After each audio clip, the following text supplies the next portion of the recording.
새벽 3시. 집안은 새벽 특유의 습한 정적에 잠겨 있었습니다. 남자는 물을 마시기 위해 부엌으로 향하다가 어둠 속에서 은은하게 빛나는 사각형의 불빛을 발견했습니다. 아내가 충전기에 꽂아둔 휴대폰이었습니다.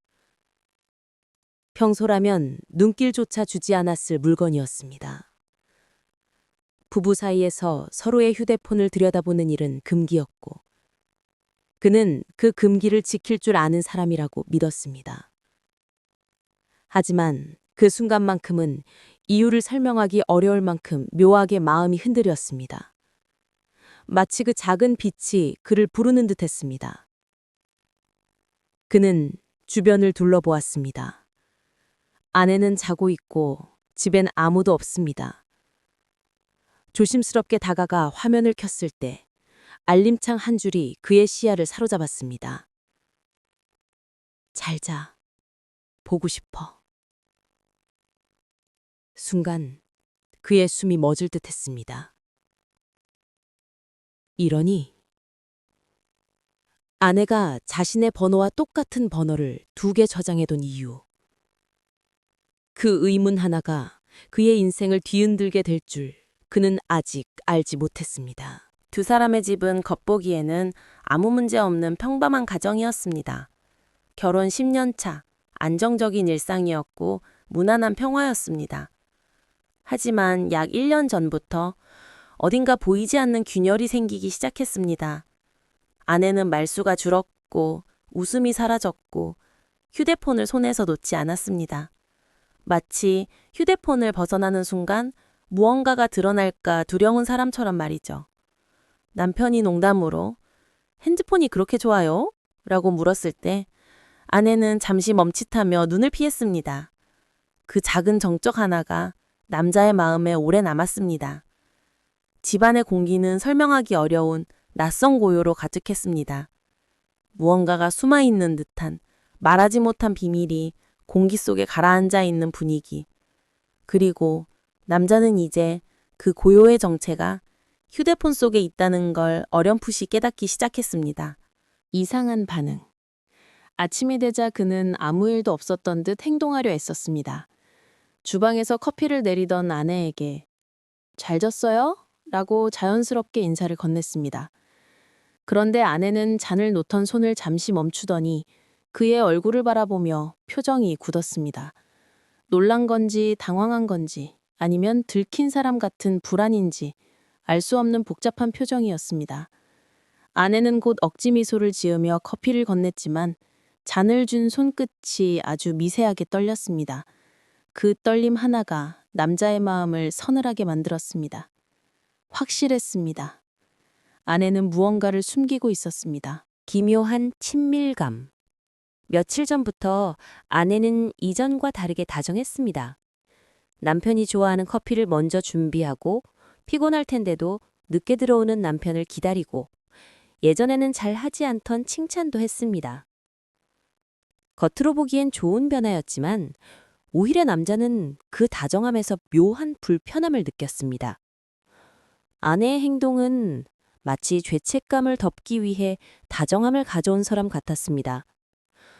게다가 아내는 남편이 좋아하는 행동, 자주 하는 말, 요즘 습관까지 이상할 정도로 정확하게 알고 있었습니다. 정확함이 너무 익숙했습니다. 마치 다른 누군가와 남편이 이미 그런 대화를 나눠본 사람처럼. 그날 밤 남자는 결국 아내의 연락처 목록을 다시 확인했습니다. 자신과 동일한 번호 2개. 첫 번째는 평범한 부부 대화. 하지만 두 번째 번호의 메시지는 전혀 달랐습니다. "오늘도 고마워요. 당신 없으면 안 될 것 같아요. 당신 웃는 얼굴 보면 하루가 좋아져요." 그는 손에서 피가 빠지는 듯한 감정을 느꼈습니다. 그런 표현은 꽤 오랜 시간 아내에게 하지 않았던 말이었습니다. 그러나 메시지의 말투는 너무 익숙했습니다. 문장 습관, 이모티콘, 감정 표현의 방식까지. 마치 과거 그 자신이 하던 말투와 똑같았습니다. 이런 공통점이 단순한 우연일 리 없었습니다. 남자는 점점 더 혼란에 빠져들었습니다. 도대체 아내는 누구와 이렇게 친밀한 대화를 나누고 있었던 걸까요? 주말 오후 아내가 외출하며 휴대폰을 집에 놓고 갔습니다. 그것만으로도 이미 평소와 젤났습니다. 남자는 휴대폰 앞에서 한참을 서 있었습니다. 휴대폰은 바람 한 점 없는 거실 한가운데서 묘하게 존재감을 바라고 있었습니다. 그는 결국 손을 뻗었습니다. 그리고 과거 남편의 메시지를 스크롤하며 내려가던 중 한 문장에서 걸음을 멈췄습니다. 우리 다시 예전처럼 돌아갈 수 있다면 좋겠어요. 저는 기다릴게요. 그 문장은 너무 익숙했습니다. 어디선가 정말 오래전 그가 직접 보냈던 문장과 거의 똑같았습니다. 기억의 잔상이 흐릿하게 흔들리기 시작했습니다. 남자는 더 이상 버틸 수 없었습니다. 과거 남편에게 전화를 걸었습니다. 연결음이 울리는 순간 심장이 미친 듯 뛰었습니다. 그리고 정확히 그때 현관문이 열렸습니다. 아내가 장바구니를 들고 들어오다 그 자리에서 굳어섰습니다. 남편의 손에는 자신의 휴대폰이 쥐어져 있었고 화면에는 과거 남편 발신 중이라는 문구가 선명하게 떠 있었습니다. 아내는 장바구니를 떨어뜨리며 미간을 움츠렸습니다. 그걸 왜 눌렀어요? 그 작은 한마디에 절망, 두려움, 그리고 감추한 시간이 모두 섞여 있었습니다. 아내는 주저앉아 울음을 참으려 했지만 끝내 목소리가 떨렸습니다. 남자는 차갑게 말했다. 그 번호 누구예요? 아내는 한참 동안 말을 잇지 못하다가 겨우 제 목소리를 냈습니다. 당신 기억 안 나요? 남자는 대답하지 못했습니다. 아내는 힘겹게 계속 말했습니다. 우리 잠깐 헤어졌을 때요. 그때 당신이 울면서 제발 돌아와 달라고 보냈던 메시지들, 그때 쓰던 임시 번호예요. 남자는 머리가 하얘졌습니다. 그리고 천천히 그 시절의 기억이 떠올랐습니다. 정말로 그는 잠시 다른 번호를 쓰고 있었습니다. 그리고 아내에게 매일같이 메시지를 보냈습니다. 아내는 그 번호를 지우지 못했다고 말했습니다. 그때 당신은 지금보다 저를 더 사랑했어요. 남자는 혼란스러운 마음으로 지금까지의 기억들을 차곡차곡 맞춰보기 시작했습니다. 아내의 불안한 눈빛, 갑작스러운 다정함, 자신과 똑같은 번호, 익숙한 말투, 과거의 메시지와 닮아있던 문장들. 모든 퍼즐 조각이 하나의 결론을 향해 모였습니다. 아내는 바람을 피운 것이 아니었습니다. 그녀가 붙잡고 있던 사람은 바로 과거의 남편, 그 자신이었습니다. 아내는 그 시절의 진심, 절실함, 사랑을 잊지 못했던 것입니다. 그러나 정확히 확인할 필요가 있었습니다. 둘은 통신사를 찾아가 과거 번호 기록을 조회했습니다. 데이터 복원이 오래 걸려 일주일 후에야 결과를 받을 수 있다고 했습니다. 그 일주일 동안 두 사람은 같은 집에 있었지만 쉽사리 대화를 나누지 못했습니다. 식탁 위의 공기는 묵직했고 밤마다 돌아놓은 두 사람의 어깨 사이에는 말하지 못한 감정이 가득했습니다.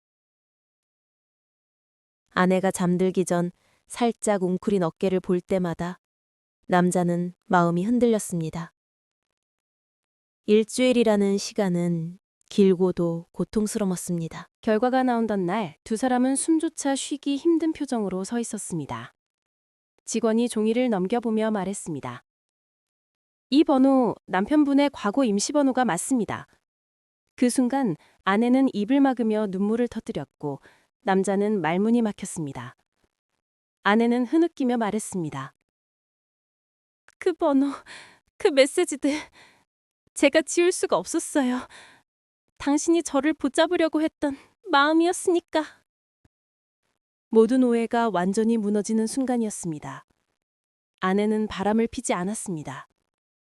그녀가 붙잡고 있던 건 어떤 다른 남자가 아니라 남편이 아내를 간절히 사랑하던 그 시절의 남편 자신이었습니다. 집으로 돌아오는 길 두 사람은 말없이 걸었습니다. 하지만 그 침묵은 처음에 차가운 침묵과 달리 서로를 이해하는 따뜻한 침묵이었습니다. 집에 들어서자 아내는 조심스레 말했습니다. 그 번호 이제 지울게요. 남자는 고개를 저었습니다. 아니요, 지우지 마요. 아내의 눈이 흔들렸습니다. 남자는 부드럽게 웃으며 말했다. 그건 그때 제가 당신을 붙잡으려고 했던 증거예요. 우리가 다시 시작할 수 있었던 이유잖아요. 아내는 그 말에 눈물을 흘리고 남자의 품에 조용히 안겼습니다. 집안에는 오랫동안 잊고 지냈던 따뜻함이 다시 스며들기 시작했습니다.